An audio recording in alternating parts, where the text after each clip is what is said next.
Fondacioni përkujtimor i viktimave të komunizmit u mlodh ditën e njëjtë për të mbajtur ceremoninë e 18 vjetore të vendosjes së kurorës së thirrjes religjuese të kombeve në memorialin e viktimave të komunizmit në Washington. Ky aktivitet i përvishëm ndërsa nderon kujtimin e më shumë se 100 milion njerëzve të vrarë nga komunizmi dhe atyre qindra milionave të tjerë të burgosur politik, të internuar dhe të persekutuar nga regjimet komuniste në përbot, do të festonte dhe atë lirinë e ndëruar të gjetur aty ku ka triumfuar liria dhe demokracia për të jetuar në një botë të lirë nga tirania, këtu në Shtetet e Bashkuara të Amerikës.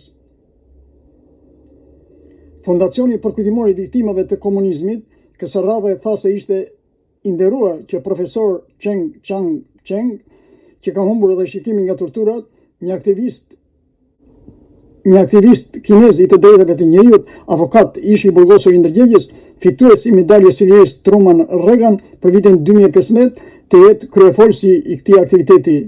Friend and a great human rights champion, Professor Cheng Chang.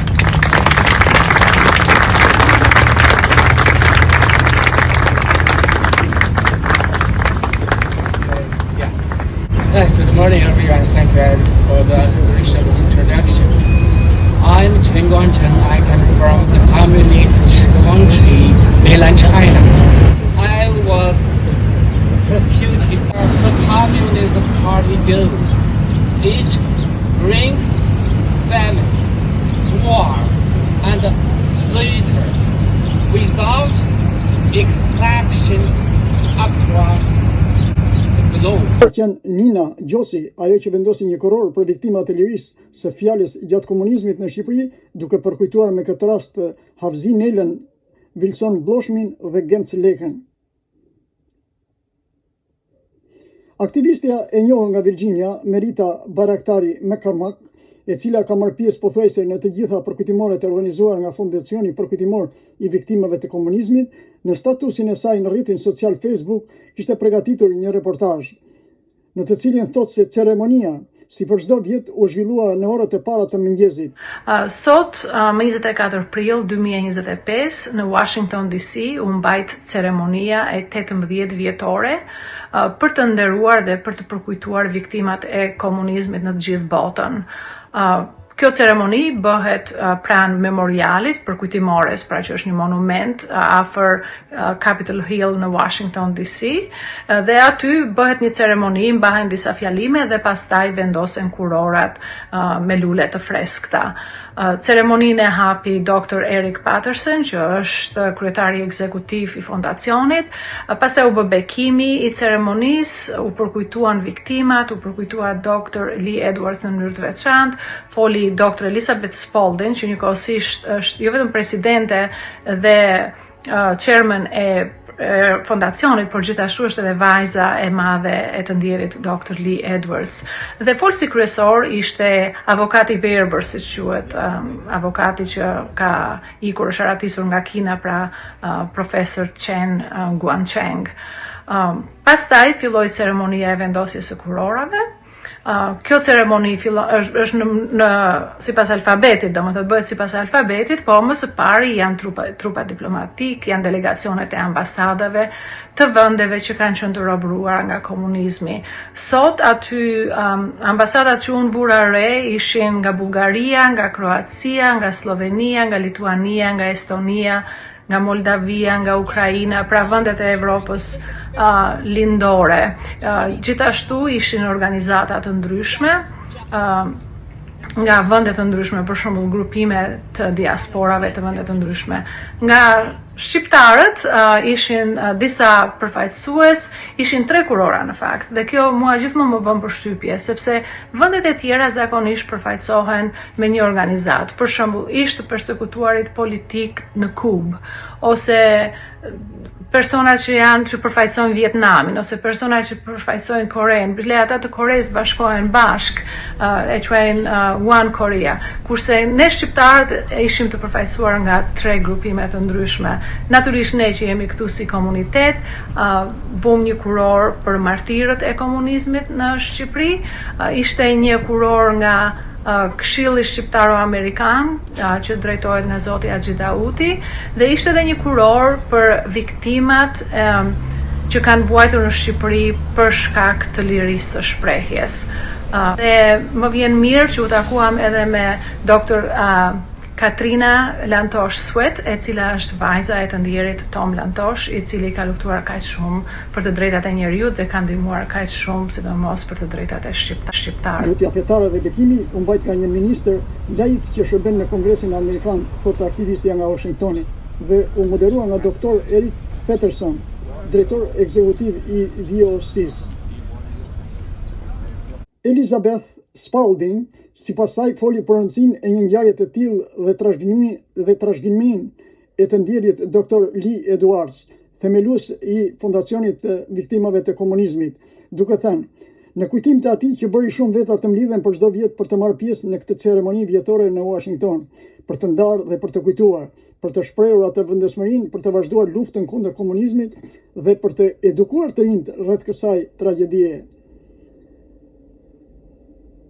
Më pas, zonja Spalding kujtoi se krimet e rënda të komunizmit në mbar botën janë të shumta dhe Fondacioni i përkujtimit të viktimave të komunizmit, e zëri dhe avokati i tyre në Washington, tashmë është i përkushtuar të vazhdoj punën e saj të përqendruar në edukimin dhe mbështetjen e atyre që janë prekur shumë nga kjo ideologji e tirani e regjimeve komuniste. Aktivistja nga Virginia, Merita McCormack, e cila me këtë rast është takuar edhe me doktor Katerina Lantosh Suit, themeluese dhe udhëheqëse e Fondacionit Tom Lantosh, tha se i ka përcjellur asaj urimet më të mira të gjithë shqiptarëve në Shqipëri, Kosovë dhe trojet shqiptare e Shtetet e Bashkuara të Amerikës, ndërsa ajo, pasi i ka pranuar falënderimet e Bayraktarit, ka falënderuar për punën e saj Katerin Lantosh Suit për punën e dashur për të punuar për të drejtat e njerëzit dhe në veçanti për Shqipërinë.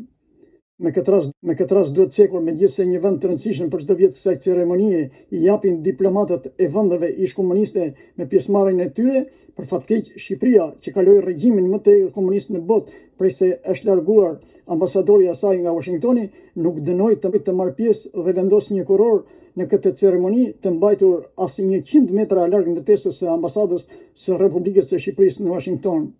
Por statusi i zonjës Bayraktari tregon se shqiptarët e Amerikës megjithatë u përfaqësuan më së miri si sponsor, ashtu dhe si pjesëmarrës në këtë ngjarje, me donatorin kryesor që ishte familja Dakoli nga Teksasi, e ndjekur nga Këshilli Shqiptaro-Amerikan i udhëhequr nga zoti Haxhi Dauti, zoti Cezar Ndreu, familja Ndreu, familja Bayraktari dhe Kalaja të Shqipërisë, përfaqësuar nga vetë ajo dhe të tjerë.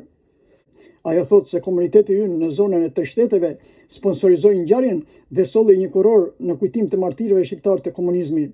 Kuror kjo që pata nderin ta vendosja atë pranë monumentit përkujtimor, pranë ndërtesës Capitol Hill, duke bërë me këtë rast edhe një lutje për lavdinë e tyre në parajs.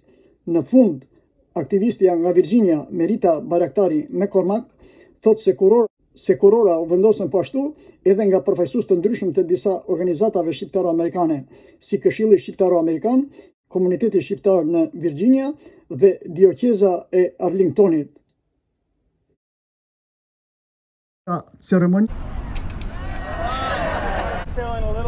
Nëse do kishte një çmim për krimet e komunizmit, Shqipënia do zënte vendin e parë për sa i përket numrit të popullsisë.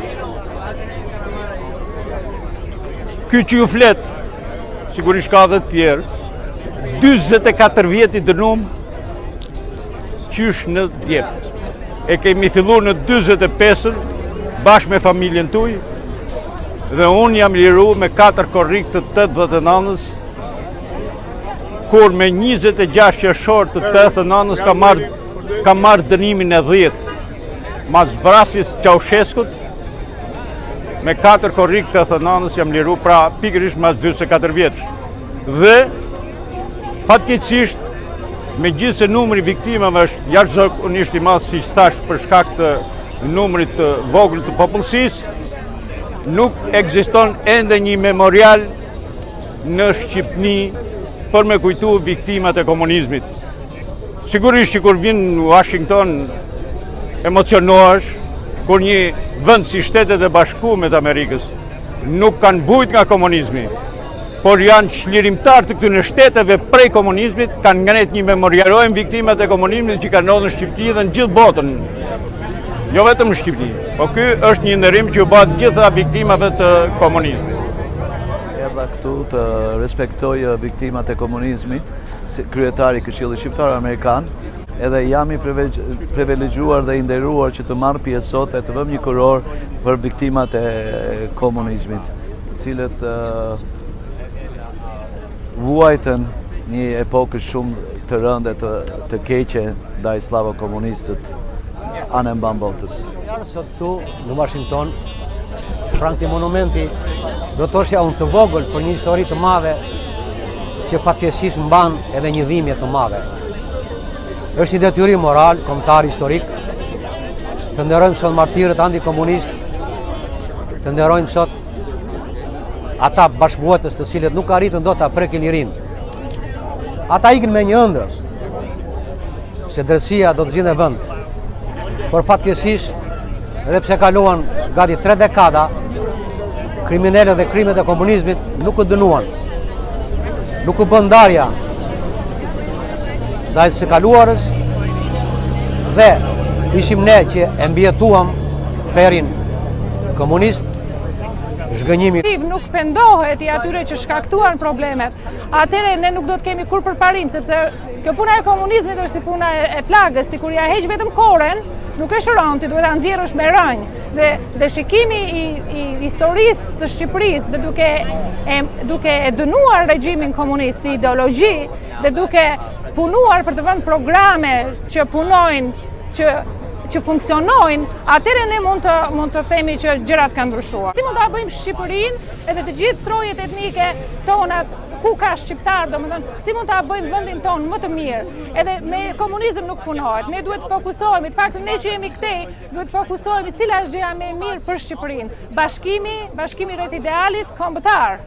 Edhe kjo do të ishte gjëja më e mirë dhe pastaj programet e ndryshme, për shembull, prezenca shqiptare sot këtu tregon për një organizim shumë të mirë të përfaqësuesve të diasporës në Washington. Në memorialin e viktimave të komunizmit në Washington për televizionin e shqiptarëve të Amerikës Alb TV USA, Bekir Sina.